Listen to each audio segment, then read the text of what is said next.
시편 23편 1절과 2절입니다. 다 같이 합독합니다.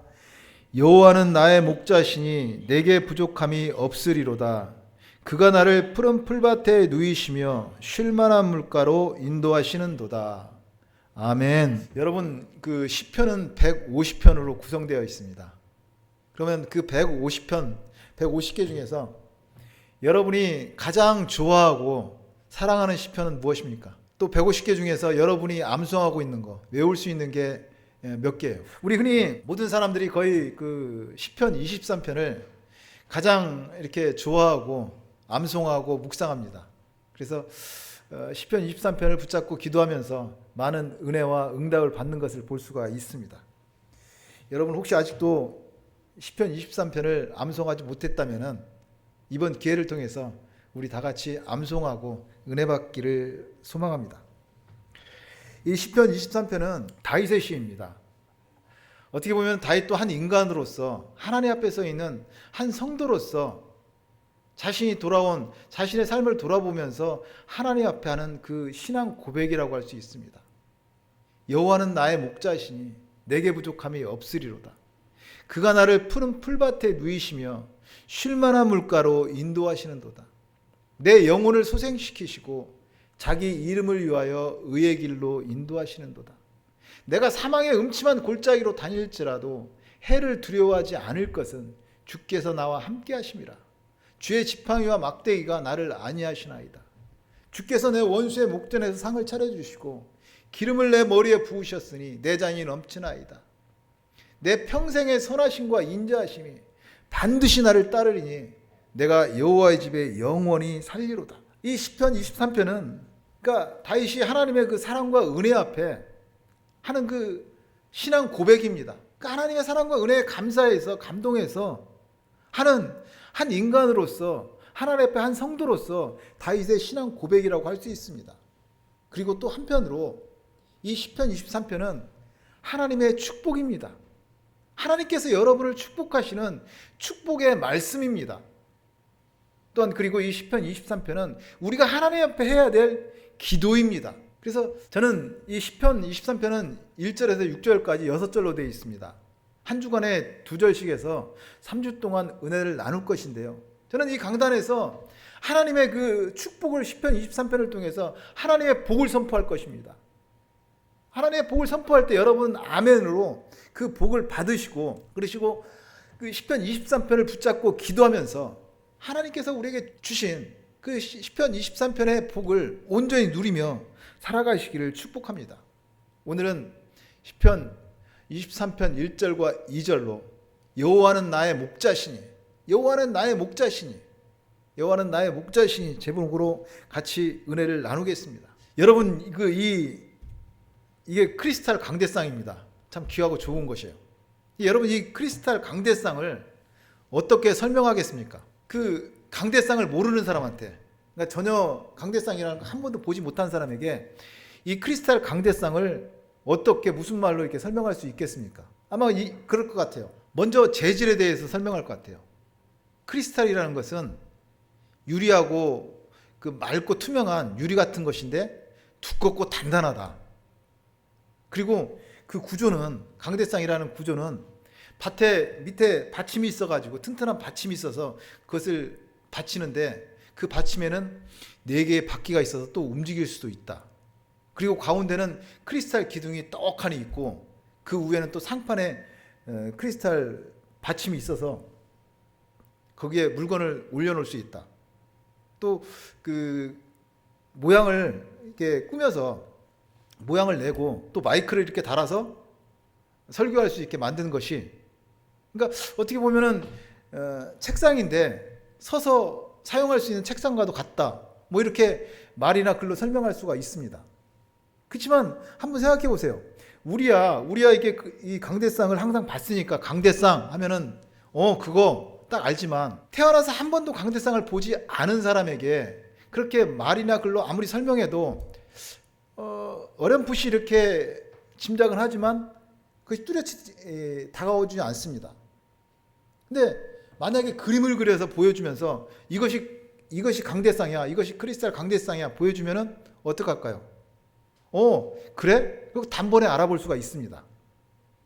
그래서 우리말에 백문이 불여일견이라는 말이 있습니다. 100번 말하는 것보다 한 번 보는 것이 낫다는 말입니다. 제가 지금 드리는 말씀 뭐냐면은 우리가 어떤 사물이나 무엇을 어떤 보이지 않는 생각도 좋아요.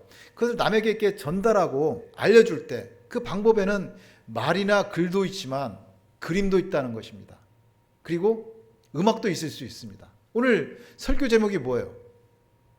여호와는 나의 목자시니. 예, 여호와는 나의 목자시니. 우리가 말로 제가 오늘 여러 가지로 이렇게 이제 설교를 할 텐데 그 말로 설교하는 것보다도 어찌 보면은 한 편의 그림으로 딱 보여주면은 더 쉽게 이해가 가겠다라는 생각을 해봤습니다.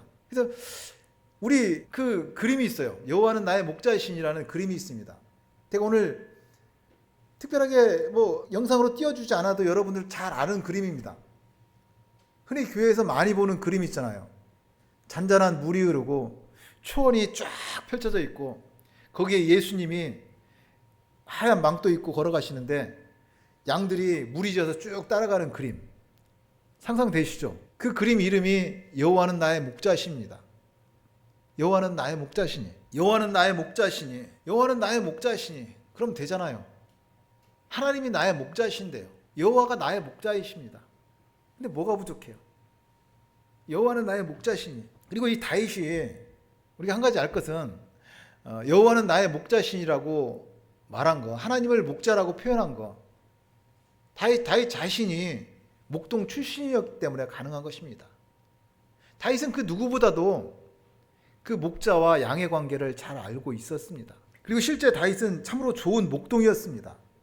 그 다윗이 골리앗과의 전투를 앞에 둘 때 사울과 그 주변의 많은 장수들이 너는 아직 어려서 저 골리앗 상대가 될 수 없다고 했을 때 다윗이 한 얘기입니다. 내가 아버지의 양을 지킬 때 사자나 곰이 와서 양떼에서 그 새끼를 물어가면 내가 그것을 따라가서 그것을 치고 그 입에서 새끼를 건져냈습니다. 그리고 그것이 일어나 나를 해하려고 하면 내가 그 수염을 잡고 쳐 죽였습니다. 내가 사자와 곰도 그렇게 쳤사온 즉 살아계신 하나님의 군대를 모욕하는 이 블레셋 군대일이니까 그가 짐승의 하나와 같이 대리이다고 얘기합니다. 다윗은 양떼를 지키기 위해서 목숨 걸고 사자와 곰과 싸워서 양들을 지켰습니다. 그렇듯이 여호와는 나의 목자시니 하나님이 그런 나의 목자라는 것입니다. 인간도 그러하시는데 하나님이 나의 목자라면 하나님은 천지를 창조하신 전지전능하신 하나님입니다. 그 하나님이 나를 지키시고 인도하시는 그 여호와는 나의 목자시니. 어떻게 보면은 다윗은 이 말을 하면서 세상에 반문하고 있는 것 같아요. 여호와는 나의 목자시니 하나님은 나를 지키시는 목자인데 내가 무엇이 부족한가? 내게 무슨 문제인가? 여호와는 나의 목자시니 여호와가 나의 목자신데 말입니다. 여러분도 살아가면서 일생을 여호와는 나의 목자신데 여호와는 나의 목자신데 오히려 세상에 반문하며 살아가시기를 소망합니다. 여호와는 나의 목자신데 무엇이 문제입니까? 무엇이 부족합니까? 여호와가 나의 목자신데 뭐가 걸림이 되냐고요. 제가 제 얘기 하나 해드릴게요. 지난 연말에 느꼈던 건데요. 항상 연말 되면은 여러분들은 연말 되면은 새로운 다가오는 한 해 때문에 설레고 기분이 좋고 막 그러잖아요. 근데 저는 잘 안 그래요. 서운하고 아쉽고 항상 연말 되면 그런 기분이에요. 좀 더 지난 연말에 더 심했던 것 같아요. 그런 마음으로 그런 마음을 가지고 이렇게 한강을 쭉 자유로를 달리고 있었는데 그 윤슬 여러분 윤슬 아시죠? 강물에 아침 햇빛이 비치면은 강물이 반짝반짝 보석처럼 빛나서 얼마나 아름다워요. 그 우리 윤슬이라고 합니다. 특별히 제가 지금까지 본 윤슬 중에서 마포의 그 합정동 양화진에서 그 밤섬하고 여의도를 바라보는 그 한강의 윤슬 참 기가 막힙니다. 아름다워요. 그걸 바라보는데 그날따라 왜 이렇게 제가 이렇게 모든 게 서운하고 아쉽고 그 윤슬은 아름다운데 내 모습을 돌아보면은 빛바랜 초상화 같기도 하고 누구 하나 내 이름 불러주는 사람도 없고 광야에 홀로 서 있는 것 같은 그런 기분. 그 윤술이 아름다우면 아름다울수록 반해서 내 모습은 그런 거예요. 참 그런 마음을 가지고서, 그래서 사실 그때 유튜브로 내가 어떤 노래를 들었는지는 말씀드리지 않겠습니다. 하여튼 그랬어요. 그래서 그런 마음을 다잡기 위해서 시편 23편을 암송했습니다. 안 되겠더라고요. 그래서 시편 23편, 여호와는 나의 목자시니, 여호와는 나의 목자시니 내게 부족함이 없으리라. 시편 23편을 암송하면서 묵상을 했어요. 그러자 그 마음에 있었던 모든 어둠들이 물 한 개 사라지지 싹 사라지는 거예요. 한강의 그 윤술이 그렇게 아름답다고요? 여호와는 나의 목자시니, 여호와가 나의 목자신데 그 한강의 아름다운 그 윤술보다 더 몇 배, 몇십 배 아름다운 게 내 인생이더라고요. 하나님 감사합니다. 그래서 그냥 감사가 터져나오고 내 인생을 바라보니까 그렇게 아름다웠던 것을 느꼈습니다. 저 여러분, 우리는 예수 믿고 구원받아서 하나님을 아버지라 부르며 천국 가는 사람들입니다. 여러분이 누구라고요? 예. 예수 믿고 구원받아서 천국 가는 하나님의 사람들이라고요. 아무리 세상에 그 윤술이 아름답다고 해도 우리 인생보다, 예수 믿고 구원받아서 천국 가는 우리 인생보다 더 어떻게 아름답겠어요. 얼마나 감사하고, 돌아보니 내 인생이 이게 아름답고 예쁘든지요. 여러분은 천국 가는 사람들입니다. 오직 믿음의 주요 온전하게 하신 주님을 바라보시기를 축복합니다. 그 전에, 아닌 게 아니라 그 전에 누리가 했던 그 간증이 생각이 났습니다. 좀 몇 년 된 사건이에요. 올해, 그러니까 고3 때니까 8년 됐죠. 이제 그때 누리가 그 악기를 수리하러 양재동에 갈 일이 있었습니다. 그러니까 고3인데 아침 일찍 가서 학교 수업 마치고 끝나자마자 지하철 타고 양재동에 가가지고 그 악기를 수리해갖고 돌아오니까 마침 퇴근 시간이니까 얼마나 지하철 붐벼요. 짜증나고 힘들고 뭐 그럴 수 있죠. 그렇게 힘들고 짜증나는데 갑자기 그런 생각이 들더랍니다. 집에 가면은 나를 기다리는 사랑하는 엄마가 있다. 나를 사랑하는 아빠가 있고 사랑하는 오빠가 있다. 나는 그 사랑하는 가정에 돌아가서 쉴 수 있다. 라는 생각이 이르자 그렇게 짜증나고 힘들었던 것이 갑자기 딱 사라지고 너무나 행복했다는 그런 간증을 했었습니다. 참 그것이 기억이 나더라고요. 맞습니다. 우리는 아무리 이 힘들고 어려운 고난 가운데 내 지금 형편이 힘들고 어려운지라도 할지라도 여호와는 나의 목자시니, 그 윤술이 얼마나 아름다우면 얼마나 아름답겠어요. 하나님이 창조하신 그 세상이 아름답고 사실입니다. 그렇지만 여호와는 나의 목자시니, 하나님이 우리와 함께 하시는 우리 인생이 얼마나 아름답냐고요. 우리는 천국 가는 사람들입니다. 참 여호와는 나의 목자신입니다. 그렇지만 우리 사람의 인생 참으로 가난하고 부족합니다. 우리 인생 가난하고 부족할 수밖에 없어요. 그래서 지혜의 책이라는 전도서는 인생의 부족함을 다음과 같이 이야기합니다. 1장 8절입니다. 모든 만물이 피곤하다는 것을 사람이 말로 다 말할 수는 없나니 눈은 보아도 족함이 없고 귀는 들어도 가득 차지 아니하다. 눈을 왜 만들었어요? 보라고 만들었잖아요. 근데 아무리 보아도 만족함이 없고 차지 않는 것이 눈입니다. 귀를 왜 만들었어요? 들으라고 만들었습니다. 듣고 또 들어도 차지 않고 만족하지 않는 것이 귀입니다. 그런가 하면은 7절에 보면은 모든 강물은 다 바다로 흐르되 바다를 채우지 못하며 강물은 어느 곳으로 흐르든지 그리로 연하여 흐르느니라. 수만 년 창조 이후로 모든 강물은 바다로 흘러 들어갑니다. 그 많은 강물들이 흐르고 흘러서 강물에 들어가지만 지금까지 어느 바다를 채웠다는 뉴스는 아직 들어보지 못했습니다. 마치 인간의 욕심과 같아요. 채워도 채울 수 없는 것이 인간의 욕심이잖아요. 살아가는 것도 마찬가지입니다. 우리 인생은 어떻게 보면은 죽는 날까지 배고프며 살아가는 것 같아요. 아무리 비싼 맛있는 뷔페를 먹어도 배부른 거 서너 시간이잖아요. 또 시간 지나면 배고프잖아요. 일생을 배고프게 그렇게 부족한 인생으로 살아갑니다. 그래서 전도서는 얘기하잖아요. 헛되니 모든 것이 헛되도다. 해 아래서 하는 수고가 사람에게 무엇이 유익한가고 탄식합니다. 단순하게 인생이 헛되고 세상이 헛되다는 말이 아닙니다. 하나님을 떠난 인생은 그럴 수밖에 없다는 것입니다. 우리가 참으로 우리의 영혼을 하나님으로 채우기 전에는 헛될 수밖에 없습니다. 그런데 다윗은 내게 부족함이 없다고 말합니다. 나는 부족함이 없다고 다윗은 얘기하고 있습니다. 똑같은 인생을 살아가는 다윗입니다. 그런데 나는 부족함이 없다고 말합니다. 우리가 생각하기에 다윗이 부족함이 없다고 할 때 다윗은 하나님으로부터 많은 축복을 받았으니까, 그리고 왕이니까 부족함이 없다고 고백하는 줄로 생각합니다. 그렇지만 다윗을 가만히 살펴보세요. 다윗은 처음부터 참으로 부족하고 가난한 사람이었습니다. 사무엘 선지자가 이새의 집에 기름 부으러 갔을 때 아버지 이새는 다윗을 부르지도 않았습니다.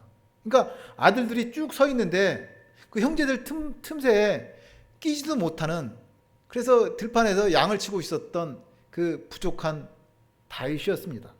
나중에 골리앗을 무찌르고서도 마찬가지입니다. 오히려 사울 왕의 시기와 질투로 도망자 신세가 되었습니다. 그래서 광야에 머물러 있으면 위험하고, 또 누군가 자기를 도움을 주면 도움을 준 사람이 또 위험해지니까 맘대로 도움을 받을 수 없고, 그렇게 광야에서 늘 떠돌이 생활을 했던 부족한 사람이었습니다. 더구나 다윗의 부족함, 어떻게 보면 우리가 생각하기에 나도 그러지 않겠다 할 정도로, 인간이 어떻게 그럴 수 있냐 할 정도로 문제가 있고 부족한 것이 참으로 많은 다윗이었습니다. 그 중에 하나가 밧세바 사건입니다. 봄이 되면은 왕들이 출정할 때입니다. 그런데 다윗은 전쟁에 나가지 않고 예루살렘에 머물고 있었습니다. 사람이 있어야 할 자리에 있지 않을 때 꼭 마귀 사탄이 틈을 탑니다. 다윗이 그 궁정에서 이렇게 보니까 밧세바가 목욕을 하고 있는 거예요. 그러니까 데려다가 동침을 합니다. 다윗은 아마 생각했을 거예요. 설마 들키지 않겠지. 나는 그래도 왕인데 뭐 상관 있겠어? 그렇지만 아닙니다. 얼마 후에 밧세바가 왕에게 사람을 보내서 임신했다고 말합니다. 죄는 숨길 수 있을 거라고 착각하게 만들지만 언젠가는 반드시 드러나고 맙니다. 결국 다윗은 어처구니 없게도 자신의 죄를 숨기려고 그 밧세바의 남편 우리아를 전쟁터에서 불러들입니다. 그리고 술을 먹이고 동침하게 만듭니다. 그렇지만 우리아는 그 술을 먹고도 자기 집에 가지 않습니다. 지금 전쟁 중이고 많은 장수들이 전쟁터에 있는데 내가 어찌 나홀로 아내하고 동침할 수 있냐고 집에 가지를 않습니다. 참으로 그 우리아의 충성이 오히려 다윗을 부끄럽게 합니다. 결국 어처구니 없게도 다윗은 자신의 죄를 덮기 위해서 그 우리아를 전쟁터에 보내서 죽게 만듭니다. 다윗은 결국은 간음죄요, 살인 교사죄입니다. 오늘날도 그런 범죄는 극형에 처해집니다. 나중에 나단 선지자에게 책망을 받고 다윗이 회개하고 하나님은 그의 죄를 용서해 주셨지만 그 죄가 대가는 혹독했습니다. 그것만이 아닙니다. 다윗은 인구조사를 했습니다. 그 사무엘하하고 역대상에 2번 나오는데요. 똑같은 이야기입니다. 주위에 적군도 다 평정되고 어느 정도 안정을 되자 갑자기 인구조사를 실시하는 거예요. 뭐 인구조사 실시한 게 뭐 어떠냐고 그렇게 할지 모르지만 당시의 인구조사는 오늘날의 인구조사와 전혀 성격이 틀립니다. 예를 들어서 오늘날 할례를 받고 안 받고가 우리가 구원받고 안 받고 하고는 전혀 상관없습니다. 하지만 구약에서 할례는 목숨 걸고 지켜야 될 하나님의 율법이었습니다. 마찬가지로 당시의 인구조사는 종교 행사였습니다. 오죽했으면은 의롭지 못한 그 요압 장군도 그 다윗이 인구조사를 하자 왜 인구조사를 실시해서 이스라엘로 하여금 하나님께 범죄하게 하냐고 그렇게 간언을 합니다. 그럼에도 밀어붙였어요. 결국 그 인구조사로 말미암아 이스라엘에서 7만 명이 죽어나갔습니다. 자기의 교만한 그 하나님이 아니라 자신을 드러내고 싶은 그 교만함, 그 다윗의 교만함 때문에, 그 부족한 것 때문에 이스라엘 백성들이, 무고한 백성이 7만 명이 죽어나갔던 것입니다. 한 가지만 더 살펴본다면 가정의 문제에서도 마찬가지입니다.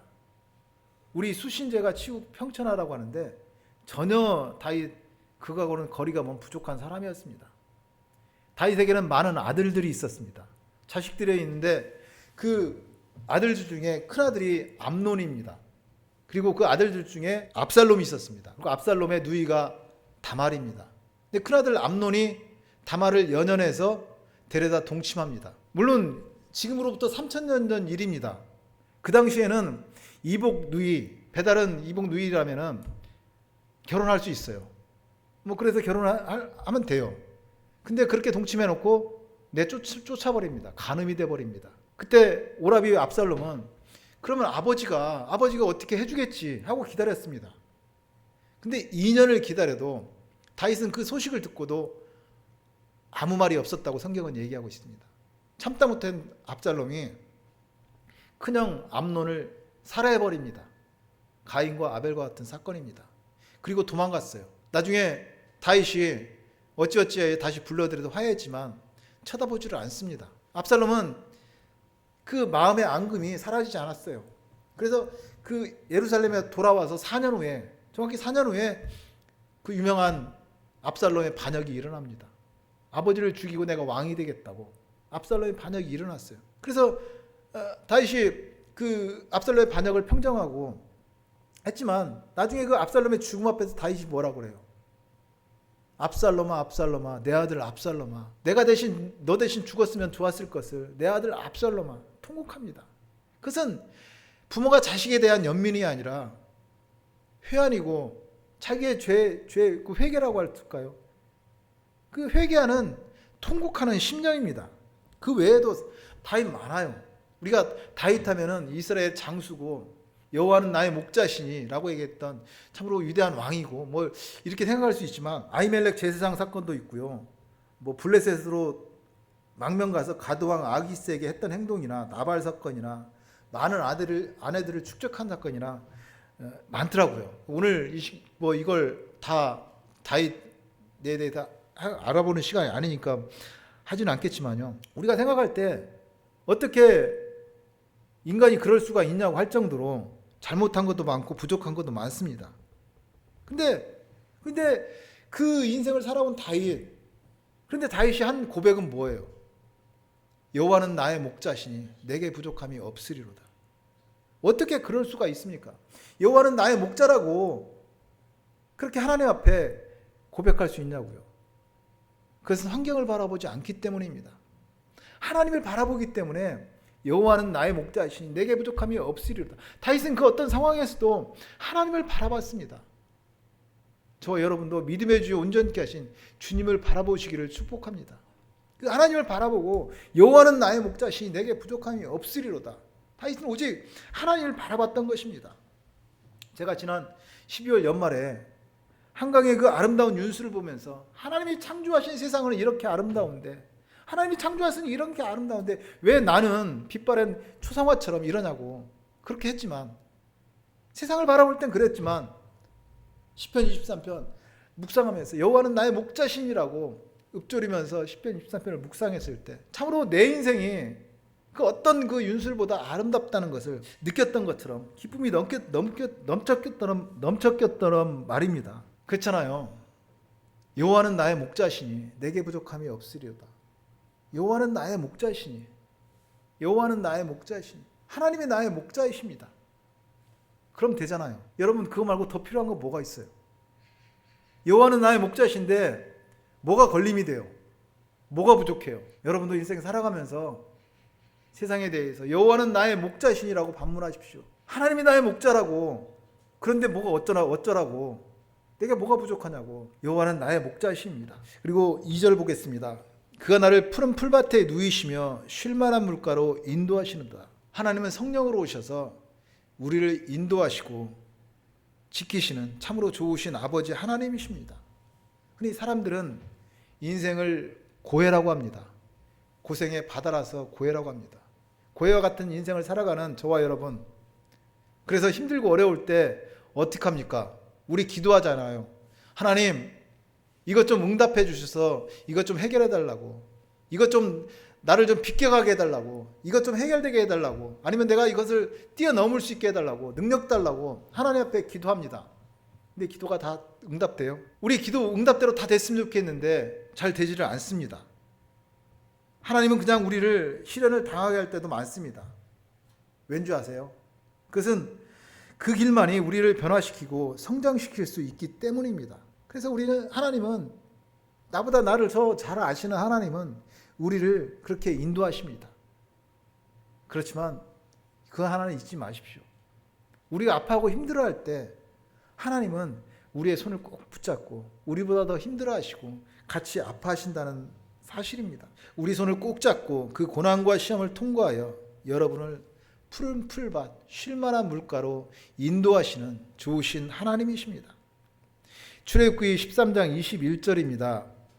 여호와께서 그들 앞에서 가시며 낮에는 구름 기둥으로 그들의 길을 인도하시고 밤에는 불 기둥을 그들에게 비추사 낮이나 밤이나 진행하게 하시니 낮에는 구름 기둥 밤에는 불 기둥으로 백성 앞에서 떠나지 아니하리라. 이스라엘 백성들을 430년 애굽의 종살이에서 구원하신 하나님, 광야 40년 동안 낮에는 구름 기둥 밤에는 불 기둥으로 인도하셨습니다. 만나와 메추라기로 먹이시고 반석에서 물이 나게 하셨고 그렇게 인도하셨습니다.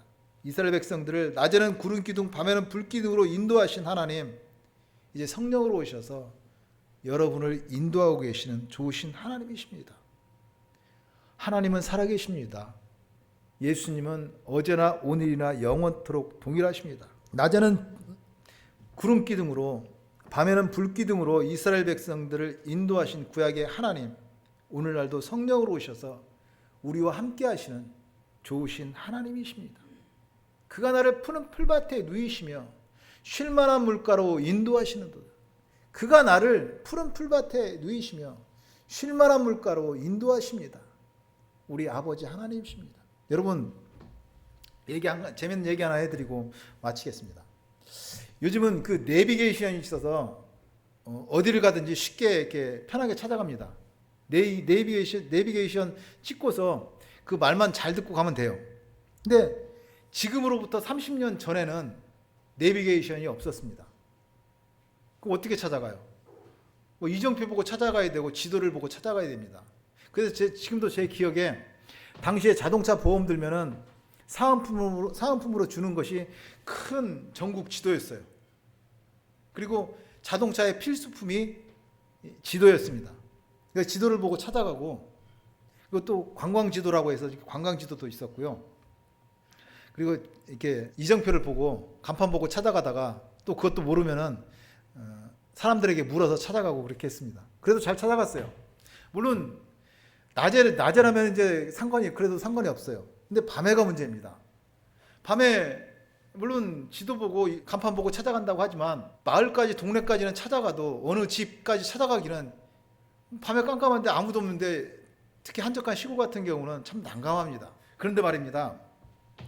30년 전에 전라북도 장수에 사는 한 청년이 태어나서 한 번도 가보지 않은 그 경상북도 예천이라는 동네를, 그것도 깜깜한 밤에 한 번에 쉽게 찾아갔습니다. 제가 처음 처갓집 가는 날이었습니다. 어떻게 그럴 수 있냐고요? 예, 맞습니다. 아내가 옆에 타고 있었기 때문입니다. 옆에 아내가 있어서 쉽고 편하게, 그리고 즐겁고 행복하게 정확히 찾아갔습니다. 우리 인생도 마찬가지입니다. 주님이 우리와 함께 하십니다. 그가 나를 푸른 풀밭에 누이시며 쉴만한 물가로 인도하시는도다. 하나님과 함께 하신다면, 하나님을 모시고 간다면 우리의 길은 그렇게 쉽게 편하게 갈 수가 있습니다. 주님이 우리와 함께 하십니다. 하나님이 인도하시는 길이 좋은 길이고 하나님이 인도하는 길이 복된 길이라는 말씀입니다. 도둑이 오는 것은 도둑질하고 죽이고 멸망시키려는 것이요, 인자가 온 것은 양으로 생명을 얻게 하고 더 풍성케 하려 하심이라고 말씀합니다. 그가 나를 푸른 풀밭에 누이시며 쉴만한 물가로 인도하시는도다. 하나님은 우리와 함께 하시고 우리를 인도하시는 좋으신 하나님이십니다. 오늘 우리는 여호와는 나의 목자시니 제목으로 은혜를 나누었습니다. 여호와는 나의 목자시니 내게 부족함이 없으리로다. 그가 나를 푸른 풀밭에 누이시며 쉴만한 물가로 인도하시는도다. 하나님이 나의 목자이십니다.